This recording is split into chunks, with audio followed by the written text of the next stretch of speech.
Dust coiled in the morning air like a ghost too stubborn to leave. It hadn't rained in weeks, and the ground outside Hollow Bend cracked like old parchment. The town's wooden buildings slumped in exhaustion from too many summers and not enough kindness. And that morning, just past the bakery's shuttered windows, 3 tribal women stood on the courthouse platform, barefoot, bound at the wrist, their faces unreadable in the heat.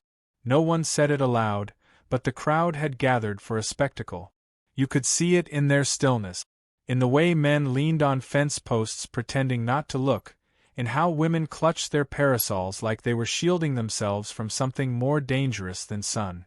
The sheriff, Bledsoe, a man with a gut full of pride and a badge that hadn't meant justice in years, stood beside them with a casual sneer and a rusted tin cup of coffee.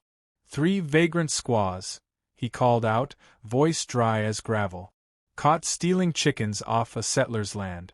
Town law says they're forfeit property now. Belong to the highest bidder.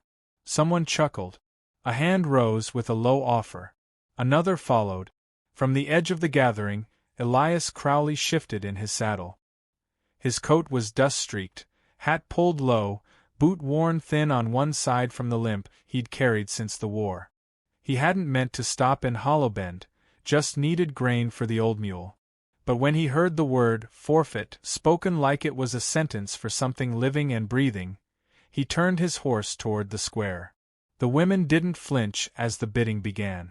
One, the oldest, wore a single crow feather in her braid. Her gaze never left the horizon. The middle one stood with arms square despite the rope binding her. The youngest, barely more than a girl, had a thin scar trailing down her cheek. She looked at no one. The bids were low. The interest was shameful. No one wanted to own them, just to humiliate them. $4 for all 3, came a voice near the front. The sheriff looked bored, already closing the ledger. Elias didn't plan to speak. The words weren't prepared. But something ancient stirred in him, something older than law or land. Stop, he said. His voice didn't rise. It didn't need to. Cut through the morning like a nail through wood. I'll buy those 3 tribal women. A silence thicker than dust settled. All eyes turned. The sheriff blinked, surprised. You sure about that, Crowley? Elias dismounted slowly, the limp more noticeable on uneven ground. He reached into his coat, pulled out silver coins wrapped in a blue handkerchief. No returns, Bledsoe muttered as he took the money. They're yours. Trouble and all. Without another word, Elias took the rope that bound their wrists and sliced it clean with his hunting knife. He didn't touch them. Just nodded to his wagon, tethered nearby. Come on, he said, voice gravel-soft.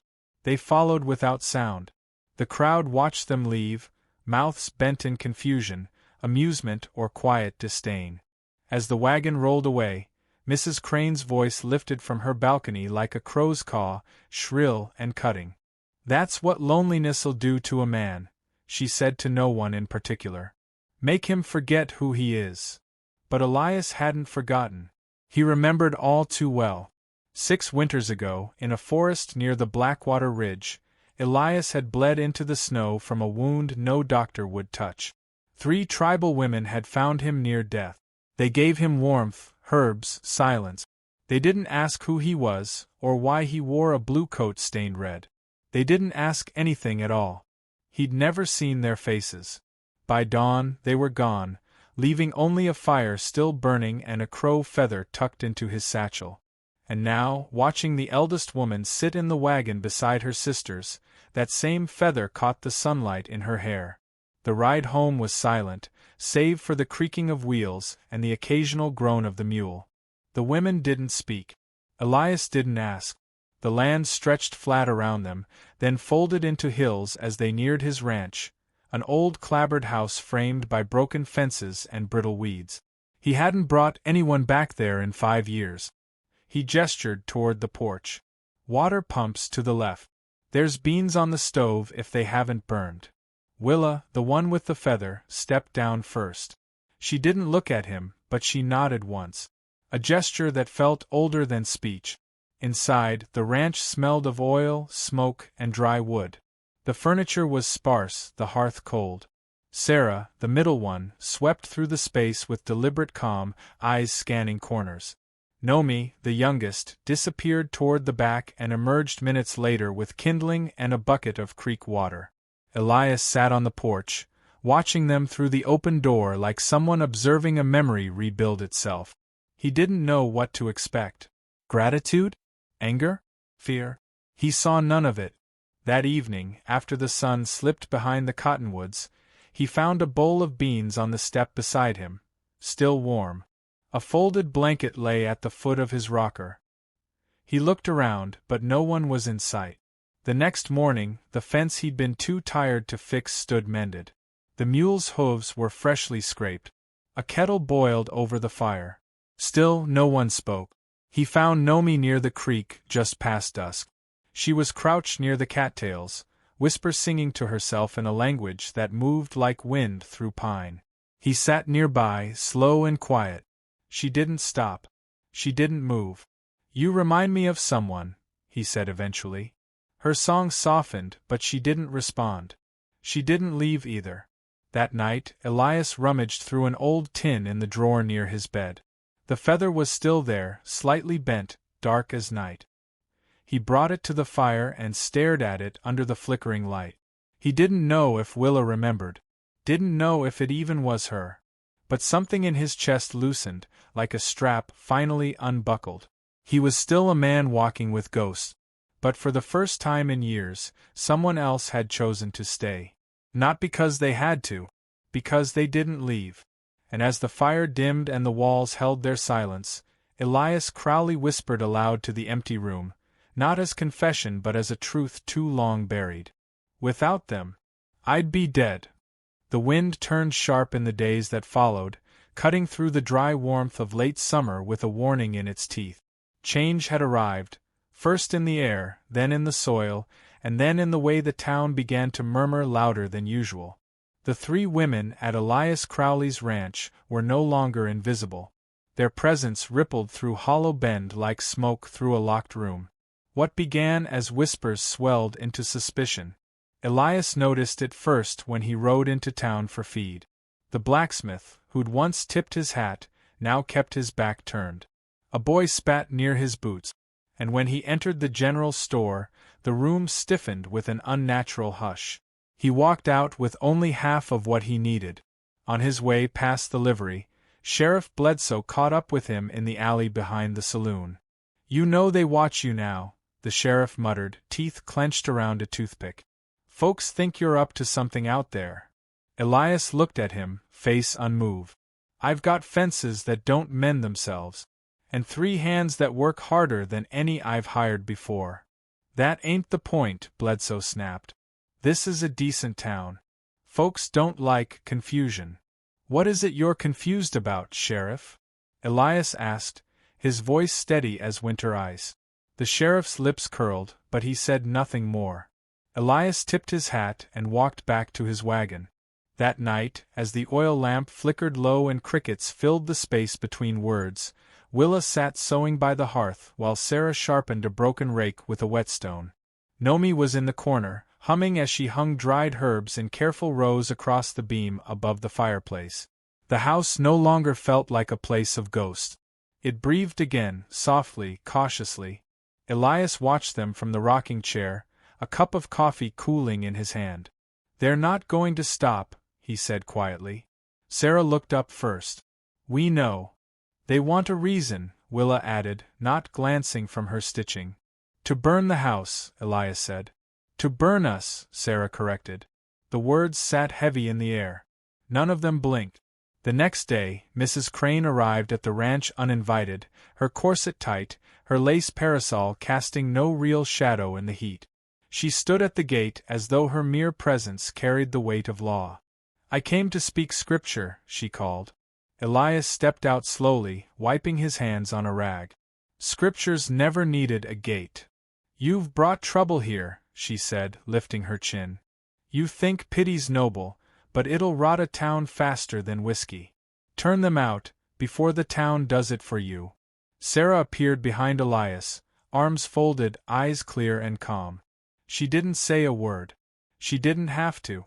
Mrs. Crane took one look at her and faltered. "I'll be praying for your soul," she said, voice quivering now. "You've clearly lost your way."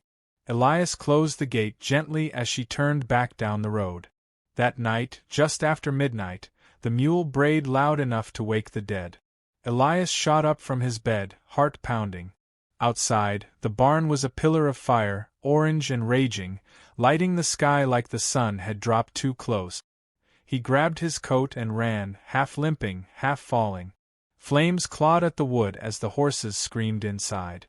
Before he could reach the latch, Sarah was there, already untying the rope. She vanished into the smoke. Moments later, she emerged with both animals, coughing hard, eyes soaked with ash. Nomi dragged Elias backward by his coat, just as part of the roof gave way. Willa beat out sparks on his sleeves with her hands, skin blistering. No one screamed. No one cursed. By dawn, the barn was nothing but black ribs against the pale sky.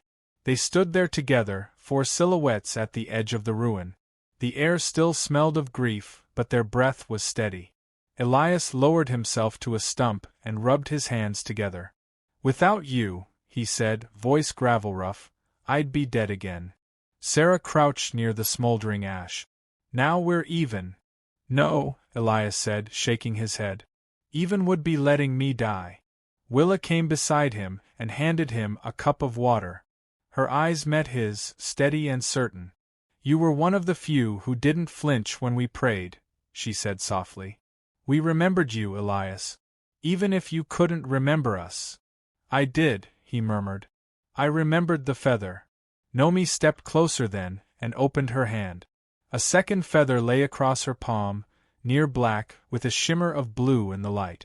She tied it to a nail in the doorway of what was left standing. The following days were filled with silence, but not the cold kind. It was the sound of rebuilding. They worked together, stacking what remained, clearing the rubble, laying stones in a circle near where the barn had been. Nomi planted new seeds in soil still warm from the blaze. Sarah fixed the tools with iron nails and stubborn hand. Willa traced new patterns into the home, decorating it with lines drawn from memory, tribal symbols stitched into curtains, carved into furniture. Elias gave them space, but not distance.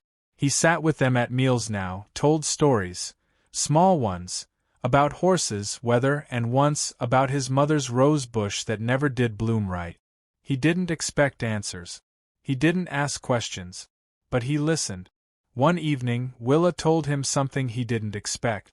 "You gave us our names back," she said. "Out there, on that block, we weren't women. We were a warning. You made us human again." Elias nodded slowly. "You gave me back something too." "What?" "Belonging." They didn't speak after that. The quiet was enough. Autumn approached with the scent of pine smoke and wild apples. The town's memory, as always, began to shift. The whispers died down, the outrage moved elsewhere. Life turned, as it does, from fire to ash to green again. Years later, children would pass the ranch and point to the cottonwood tree where 4 chairs sat in a circle. They'd ask who lived there, and their mothers would say, "A quiet man and the women who saved him." Some would scoff. Others would smile. But the truth wasn't meant for them. Because love didn't arrive in that house through words or promises. It arrived in unspoken meals, in rebuilt fences, in feathers tied above doorways, and in hands that never let go, not even when the fire came. And when Elias sat by the fire one last time, eyes closed, coffee cooling beside him, a crow landed on the porch rail and watched him a long while. It did not caw. It did not fly off. It simply stayed. Just like they had.